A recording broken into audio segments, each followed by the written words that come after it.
Pozdravujem priatelia. Obchvat D4R7 v Bratislave je sprevádzkovaný zhruba 4 roky. Teraz nedávno ma upozornil jeden zákazník, keď som s ním išiel po D4, tak na ceste medzi výjazdom Ivánka a medzi výjazdom Rovinka si všimnite na tej strane, z ktorej strany sú dediny, že začínajú v protihlukovej stene chýbať jednotlivé diely. A nie jeden, nie dva.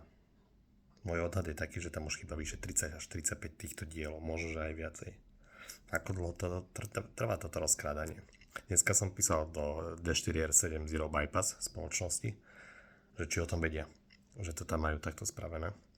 Uvidíme, že kedy sa dočkam odpovede a ak vôbec. A hlavne, či sa dočkame nápravy. Každopádne možno, že by to vysvetlilo, prečo sa opäť obyvatelia okolitých obcí sťažujú na zvýšený hluk z diaľnice.